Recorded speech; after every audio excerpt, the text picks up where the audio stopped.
Good day. It's an honor, a true honor, to be back at the Federal Reserve and to take up this duty at a time of such consequence. I've been especially heartened by the warm welcome of old friends and new colleagues both. And I've listened closely to my fellow FOMC members, heard a lot of new ideas, new thinking, and genuine interest in moving the Fed forward.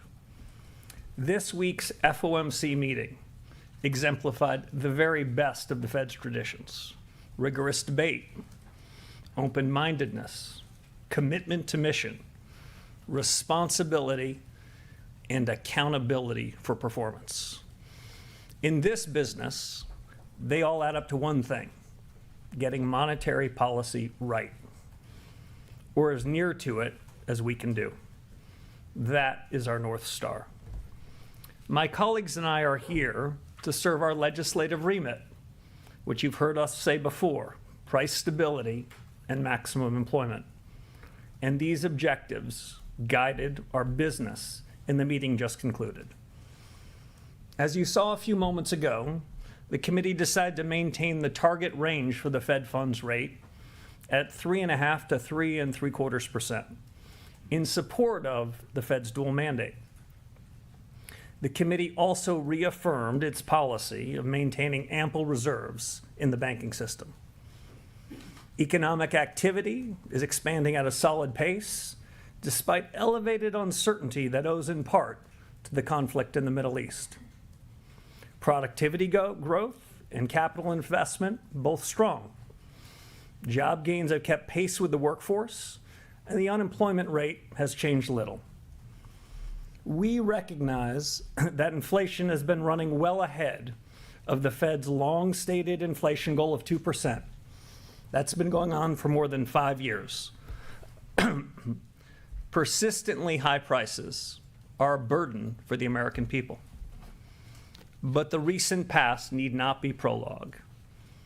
I am pleased to report that members of the FOMC are unambiguous and unanimous.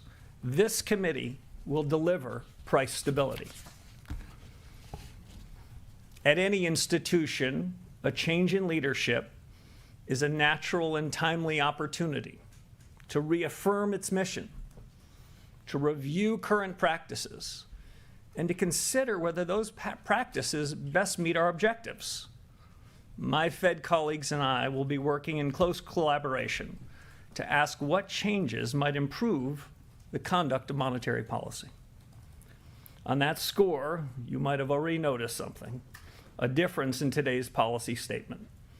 It's a bit shorter, a bit simpler, and it dispenses with some older language. That statement just gives you the facts as best we can judge it. Absent also is so-called forward guidance, which we agreed was not well suited to the current policy conjuncture. This afternoon, you also received the usual summary of economic projections. It's been the practice of this committee for participants to submit these projections, and I have encouraged my colleagues to continue to do so. I, however, have refrained from offering any projections of my own, consistent with my long-held views on the SEP, at least as currently structured. In the median projections, real GDP rises at 2.2% this year, 2.3% next year, and total PC inflation runs at 3.6% this year, 2.3% next year. The unemployment rate stands at about 4.3%. The median participant judges that the appropriate federal funds rate to be at 3.8% at the end of this year and 3.6% at the end of next. Let me turn now to a few words on a key initiative that we're announcing today. I'm appointing a task force in each of 5 areas that are central to the broad conduct of monetary policy. First, Fed communications. Second, the Fed's balance sheet. Third, our use and reliance on existing data sources. Fourth, productivity and jobs in an era of transformation. And last, the Fed's inflation frameworks. These subjects are timely, consequential, and in my view, worthy of a fresh look. My colleagues and I discussed them with energy and purpose over the last couple of days. For each of these independent task forces, I'm enlisting some of the very best minds, both inside and outside the economics profession. They will be supported by subject matter specialists from our superb Fed staff. And they'll have a straightforward charge. Start with first principles. Ask hard questions. Examine current practice. Consider alternatives. And ultimately, propose next steps for policymaker consideration. Since last summer, my colleagues discussed possible improvements in the form and function of Fed communications. This new task force will build on that effort, and I expect propose some well-considered changes, including to the SEP I mentioned a few moments ago. The second task force, the one on balance sheet policy, will review the benefits and risks of the current ample reserves regime and the composition of the Fed's balance sheet. They will assess alternative frameworks for the conduct and operation of monetary policy. The third task force, the one on data, will evaluate new information sources and consider methodological changes to improve data gathering, with the aim of giving policymakers more accurate, relevant, contemporaneous, and perhaps most important, actionable information on the state of our economy. Fourth, the task force on productivity and jobs. It'll survey the pace, the reach, the economic impact of new general purpose technologies, including AI, and explore the implications for the Fed in pursuit of our employment and inflation mandates. The last task force, the one on inflation frameworks, that'll examine the drivers of inflation, first principles, and weigh the full range of ideas for delivering price stability in a changing economy. You'll hear quite a bit more about these task forces and this overall initiative in the coming weeks. Enough for now to make a simple statement. Each task force will serve an objective shared by everyone in the system, shared by everyone around that table that I sat with over the last couple of days. A Federal Reserve that is clear-eyed about its mission, fit for purpose, and focused on the future. And with that, I appreciate your attention. I'm happy to take your questions. Hi, Chairman Howard Schneider with Reuters. Good to see you again, and welcome back. This is a lot to be putting in motion so fast. What is the timeline you have in mind for each of these? So I think it'll depend on the task force. It also depends on the urgency in which we need clear answers. My expectation, I'm still in the business of recruiting and finalizing them. My expectation is the task forces will begin work in the next couple of weeks, and we'll start to get some more information from them, some more framing of how they see things starting in the fall, and hopefully most, if not all of them, concluding by year end. And just specifically on the inflation framework, you talk about first principles. Does this include a review of the 2% target itself? You've mentioned that things to the right of the decimal point don't matter. Should this be starting from a premise that 2% as a point estimate is too strict? Let me break that into two pieces. First, on the inflation framework review, their remit is, what are the drivers of inflation? What's the Fed's responsibility for inflation? In part, how do we measure inflation? But that'll overlap with my data group. On the 2% inflation objective, that is the Federal Reserve's long-held objective of 2%. You've heard me say before, I tend to focus on the left of the decimal point. Well, the 2 is the left of the decimal point. For now, 0 is to the right. I see no reason until we have reestablished our commitment and ability to deliver on the 2% inflation objective to revisit that. So that'll be outside the scope of what we're taking on.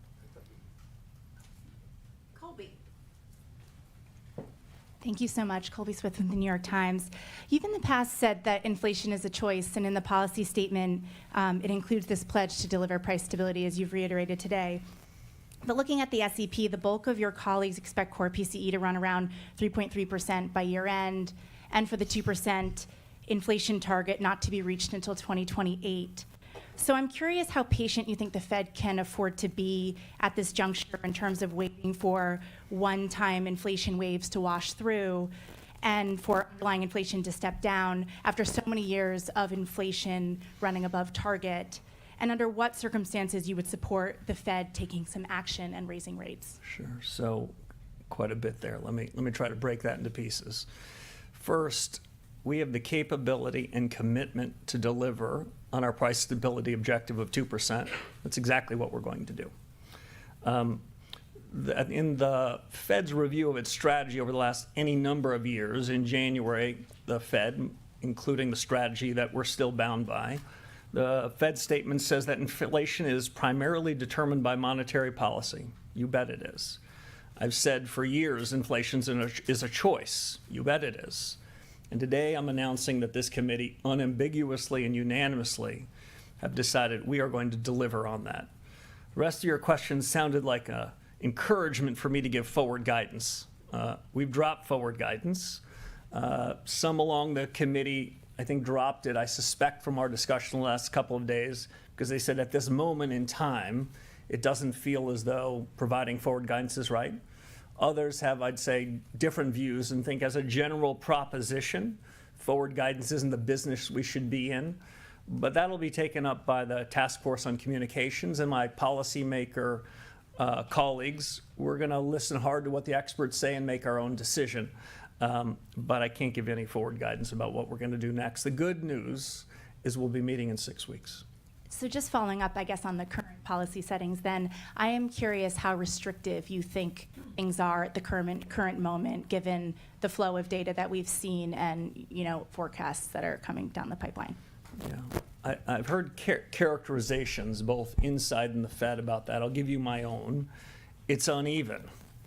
If I look at the housing markets as one example, Fed policy isn't the single determinant of the state of the housing market.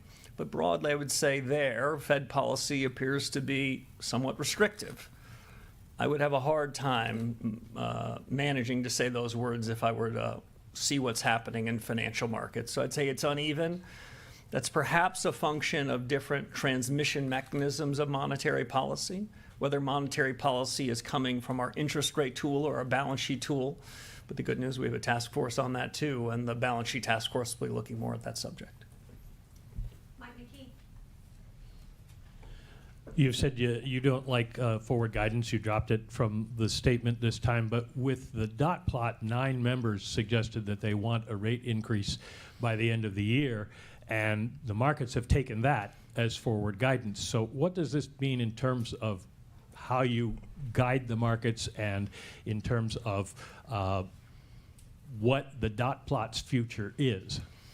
I'm going to have to give you the same answer I gave to Ms. Smith. We've got a task force for that. I'll give you a little bit more. I reviewed the dot plots, and when I saw the submissions, I noted that all the submissions were coming in with pencils, you know, those kind with the big erasers. That's to say that I think my colleagues around the table, when they submitted their dots, understand the world is changing quite quickly. And they didn't feel bound by them 6 weeks from now or 6 days from now in the event that their circumstances change.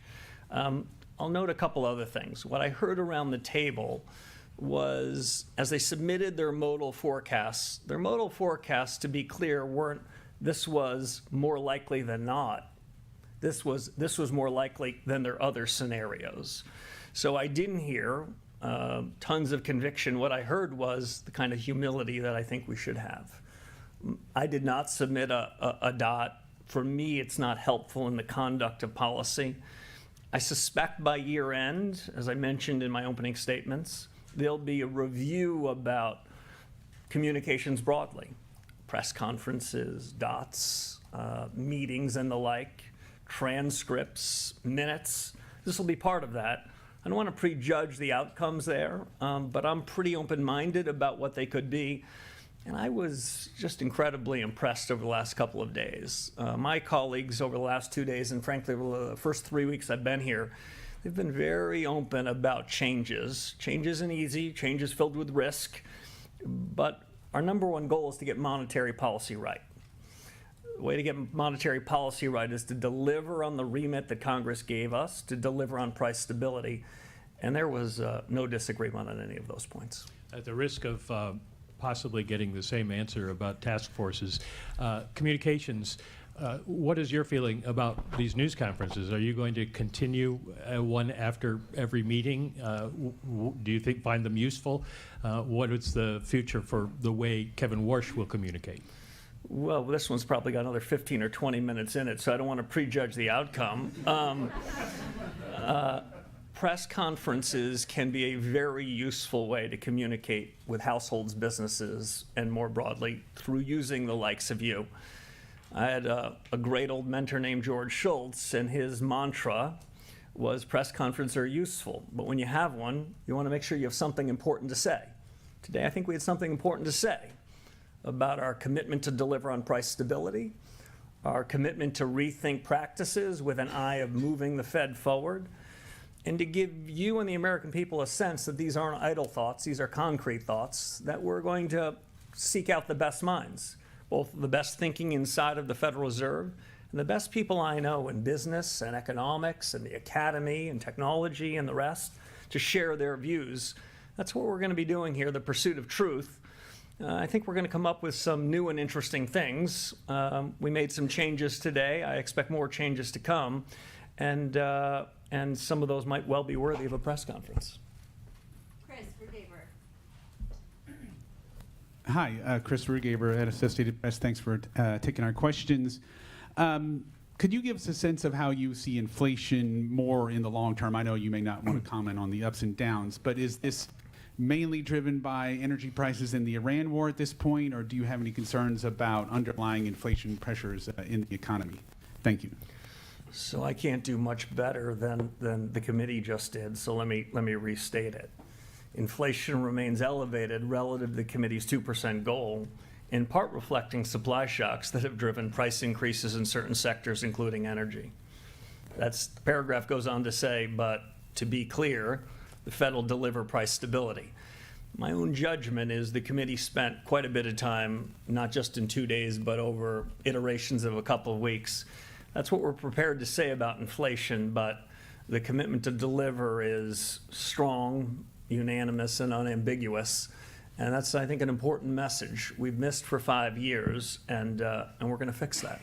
Well, great. And then just on the data task force and everything else, I mean, generally speaking, I think people feel the Fed looks at everything already. Certainly that was the sense from before. Is there data that you feel is not given enough weight? I mean, you mentioned the trimmed mean in the past, but again, that's well known to certainly most Fed members. So what is that task force looking at, and what might be I mean, I know you don't want to prejudge the outcome, but are there examples of data that you expect might be given more weight? Thank you. So you're answering my question, so let me say I don't want to prejudge the outcome. I also don't want to say too much about what they're going to do because I still have a phone call or two to make before I've nailed down the people that are doing that. I'm interested in what the outside experts' view is on the subject. I'll say this generally. Most of the data that central bankers and other government officials in the United States consume come with old-fashioned survey methods, national accounts of what the U.S. economy looks like that looks very little like the U.S. economy in 2026. Survey methods that don't have response rates that we need, asking questions that might have been quite applicable a generation ago that are less applicable now. So even inside of official statistics, I would be open-minded if the task force and our own best thinking had recommendations how those official statistics can be brought up to a standard of our time using new analytic methods. I'd also say this, almost every private company CEO that's running his or her business are doing so with real-time information that isn't subject to much revision, that is telling them what just happened at that very moment. As you know, there are normal, long and variable lags in the conduct of monetary policy. What we're really interested in is what's happening right now. What we're less interested in is echoes of history. And you're hearing from my answer that some of the data that we receive that we're waiting on, the first Friday after the month, the payroll index or something else, that might be an echo of history that's quite useful on its third revision. We need to take those error bounds down because we have to make hard decisions in real time. I'm really open-minded that there is a lot of new data sources that we can learn from the private sector, from reforms in the official sector, and new analytic techniques that are far more refined than asking a simple question about whether something was core or non-core. Edward. Thanks. Welcome, Mr. Chairman. Edward Lawrence with Fox Business. So if you don't give a lot of ongoing forward guidance, won't the markets have more volatility, and shouldn't Americans have more access into what you're thinking going forward? So I think financial markets perform best when they react to incoming data. I think the financial markets work less efficiently when they ask a question, how will the Federal Reserve react to that incoming information?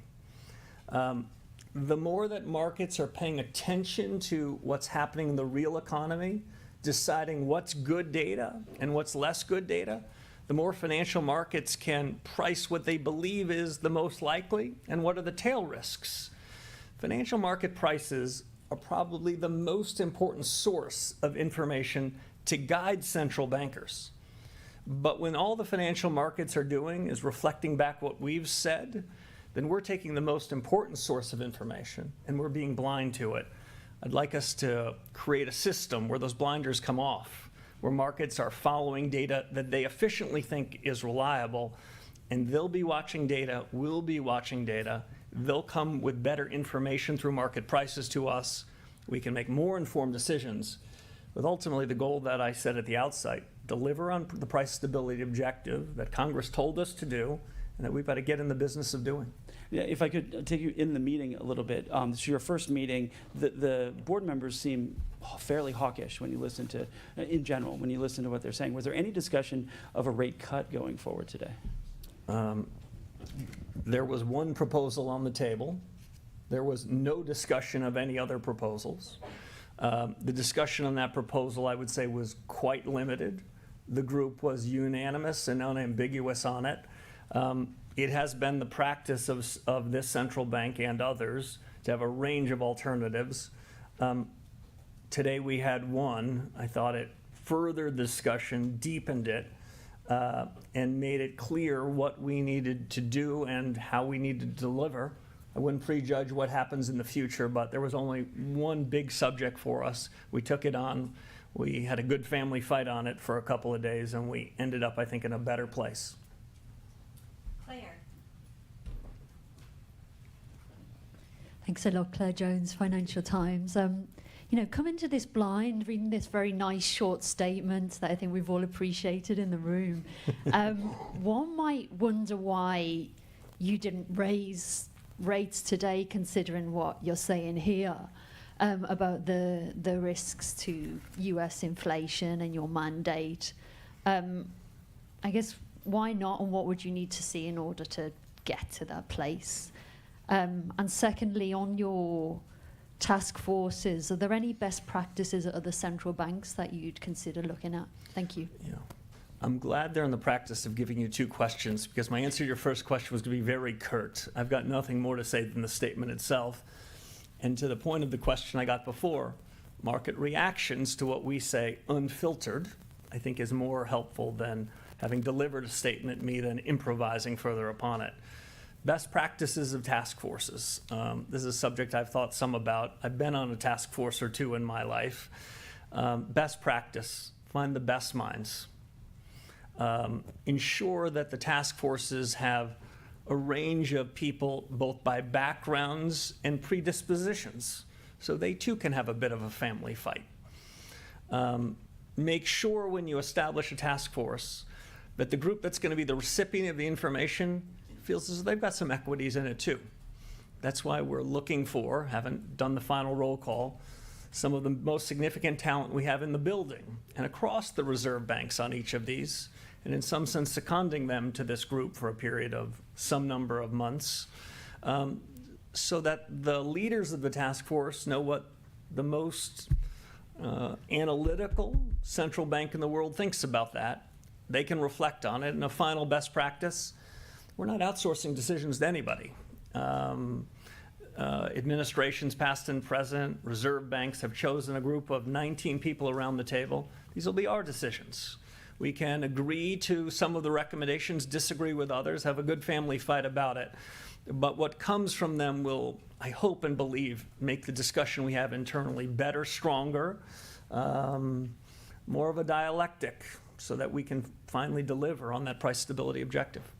Just a quick follow-up on your markets point. If you look at 2-year yields, they're really suggesting that markets think more tightening is needed. Would that be your read on what the 2-year yield is saying as well? We were in such a good place. This is why we don't do third questions, I presume. I'm not going to offer any commentary on market reaction over the last 30 or 60 minutes. What we've given markets is a new chapter for the central bank, some fresh thinking. What we've given markets and households and businesses, I think, is a commitment to ask ourselves hard questions such that we can deliver on the promises that we've made before. This is a lot of change for financial markets to digest. I wouldn't be particularly intrigued by how they react in the first several minutes or even first several days. What I think is most important is that financial markets, and at least as important, households and businesses know that this central bank will deliver on price stability.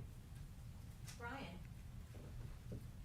Hi there, Chairman Warsh. Brian Chung with NBC News. Thank you for taking our questions. So when you say that we've dropped forward guidance for the layperson, that might sound like the Fed's going to say less or offer less insight into where their borrowing costs might go.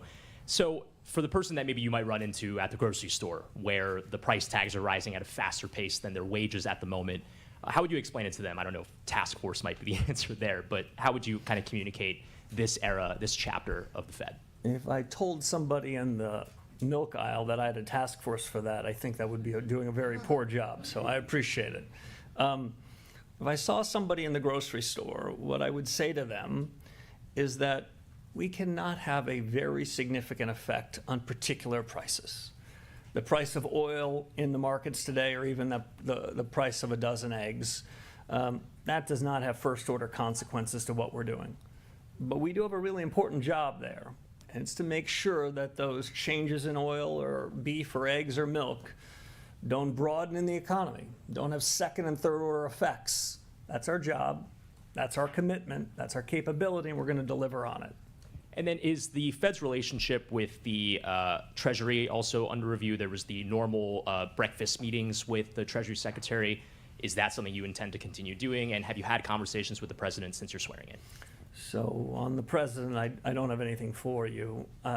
With respect to the Treasury Secretary, he has been posting pictures of our breakfast, so I don't think I can deny that. The long tradition at the central bank is that the Fed chairman and the Treasury Secretary meet weekly. I think we've pulled off 3 of those so far. I believe he's overseas this week, so this will be the exception to the rule. I think they're very useful discussions. The central bank's objectives and our roles and responsibilities are quite delineated from the fiscal authorities. And in my view, monetary policy is independent in the conduct of what we do. But that doesn't mean we're not interested in what's happening with the fiscal authorities. The way I think about it is this central bank needs to have a wide lens, but a narrow remit. We need to be quite interested in what's happening in the world. I won't be breaking any news here to suggest I'm quite interested in what's happening in the Middle East. That does have some effect on our day job. It doesn't mean it's our responsibility, but I think we're going to keep a wide lens, and my meetings with Secretary Besson to this point have helped widen that aperture. So we're aware of things that could affect our day job, even if it isn't. Steve. Steve Leisman, CNBC. Mr. Chair, thank you. Mr. Chairman, thank you for taking my question. You had said in the before you became chairman that you thought productivity was a reason why the Federal Reserve could lower interest rates. Do you still believe that to be the case? So the committee had a discussion of productivity today. AI came up. The way I thought about it before and socialized with the group is that artificial intelligence, the latest generation of general purpose technology, is perhaps as important a change in the economy and business and households that we've had in my adult lifetime. It is filled with both a huge opportunity and with risks. I take both of those very seriously. You may have heard me say before that AI is shorthand perhaps for American ingenuity. That doesn't mean that it's going to be easy. That certainly doesn't mean it's not going to be disruptive. But over the long term, my conviction, and I heard quite a bit of support for this around the committee today, is the United States is a winner as we go down this. The United States is ultimately going to be better off in that. Now, to bring that back to the conduct of policy, timing, scale, speed, implications for output and employment, it's one of the things we have a task force to do. If you don't mind, a follow-up from the other side, which is that when you look at the strong job growth that's out there, the elevated inflation, GDP seems to be going pretty good, and the stock market seems to be soaring. Do you look around this economy and see the funds rate being restrictive? So that's your second question. I'm going to give the same answer that I gave before. I'd say as I think about the conduct of policy, what matters is what's the effect of policy. Not what do we say, but what happens. And the best way I can describe it is it's uneven. I do see some restrictiveness in things like housing. It's hard to use those same words anywhere else. I'll just make one other point. You talked about one of our dual mandates on the employment side.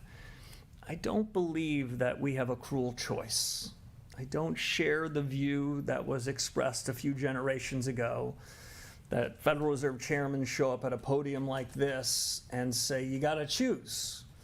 And you're going to have to decide whether you're willing to tolerate higher inflation to put more people at work. I don't believe in that. What I believe is if we do our job, we can make strong growth, low prices, and strong employment mutually compatible. And so what you heard from the committee today is we've got some work to do on the price stability front. Nick. Thank you. Nick Timmeros with Wall Street Journal. Chairman Warsh, you've said repeatedly credibility is earned by delivering. If credibility requires delivering, the move would be to tighten or at least to threaten to. Now, you didn't do that today. Why not? That judgment you expressed was not expressed by any of the 19 people around the table. We'll be meeting in 6 weeks. We'll take up the issue again. And if I could ask about AI, the build-out is generating enormous demand right now, CapEx, data centers, power. The productivity payoff may be further out. So in your judgment today, is AI adding more to demand or to supply? It's a good question. At the central bank in an economics profession, what we spend most of our time doing is counting demand. It's easier. We can see it, we can count it, we can check it, we can revise it. What we do, though, is we infer supply. You'll notice in the second paragraph of what one of your colleagues described as a very short statement, we have a sentence on the demand side and a sentence about the same length on the supply side. They're both important. Just because we can count one better than the other doesn't mean we're going to favor one more than the other. With respect to AI and the growth of data centers and infrastructure around it, we're counting the demand side, and it is no doubt showing up in GDP figures. We can be less certain when we infer the timing and extent of the growth in the supply side. It may well be an intuition the supply side is going to expand, but it'll take longer. I just describe it this way. There's a race between supply and demand. Milton Friedman says that the only thing we know about economics is that there's a supply line and a demand line they ultimately cross. When they cross and what are the implications for policy? The good news for you is we have a task force for that.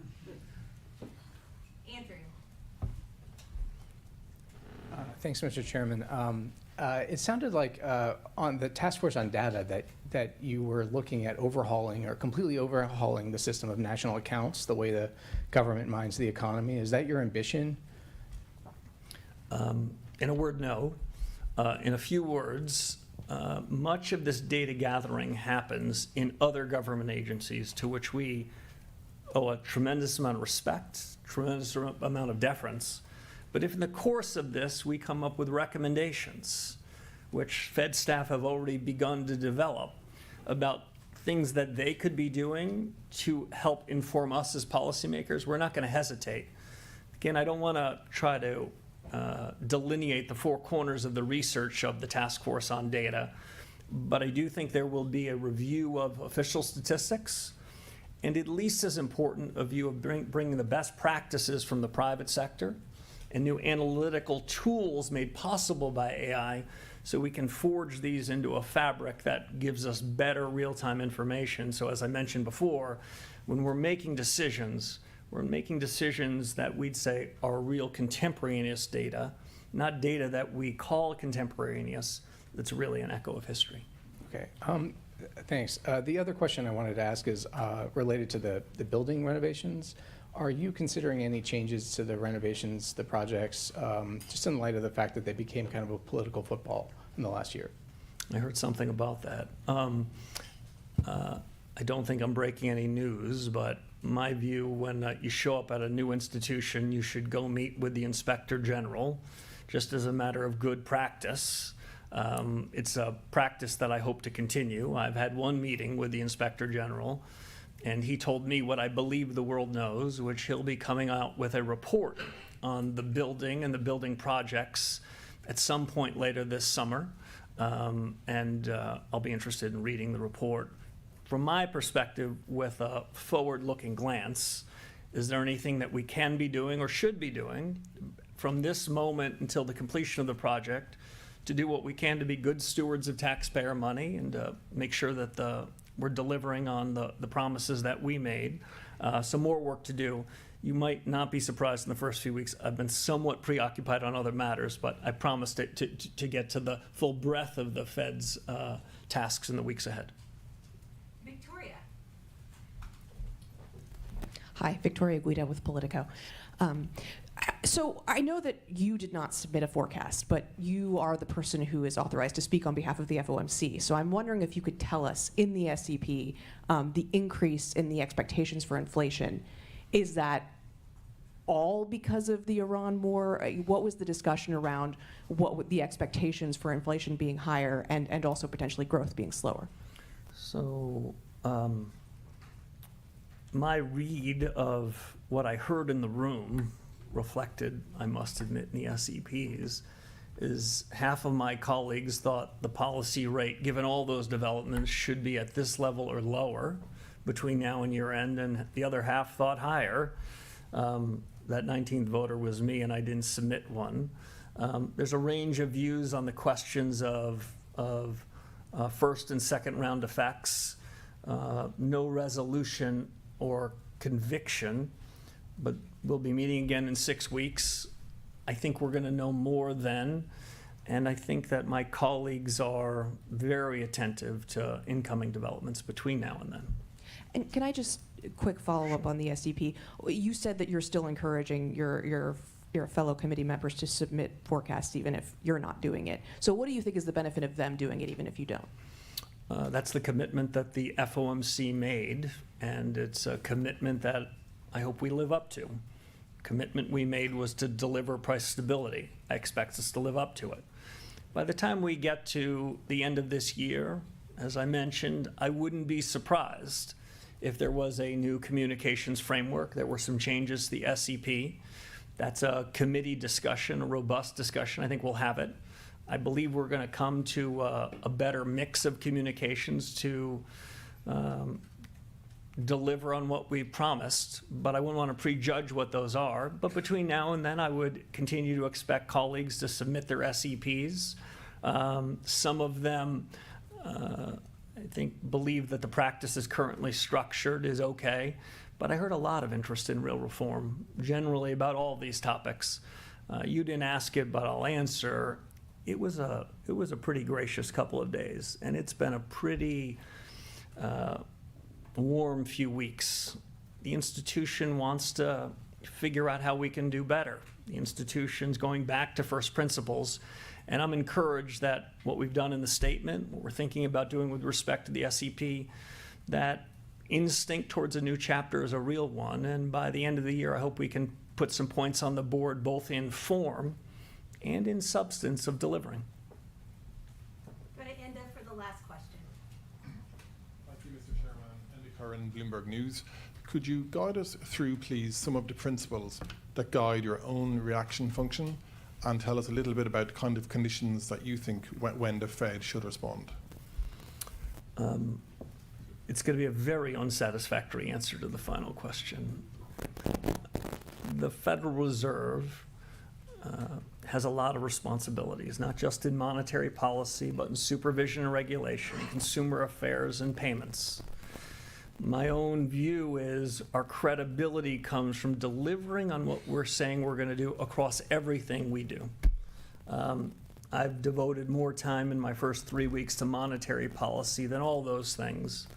But the more we deliver on our promises as good supervisors and good regulators, the more benefit we get, the more credibility enhancement we have in monetary policy. When we deliver on our price stability objectives, which we will, the American people will feel as though the hardships that they've been living through, in part because of inflation in the last 5 years, are in the rearview mirror, and that credibility will have dividends across what we do, and the institution will come to press conferences like this, always with an impetus to reform, always with an impetus to do better, but we're going to put some points on the board. Mr. Chairman, we've had strong labour data in recent months. How would you sum up the labour market right now? Do you see it as stable and as potentially a source of inflation? Thank you. Yeah, so the committee, if I were to try to capture how the committee thought about it, the committee thought that the labor markets were stable. There were some people around the committee who thought that it was trending better than that. Trends matter more than data points. What's happening over 3 or 6 months matters more than any one data point, any one data release. And I'd say the jobs data has been moving in a good direction.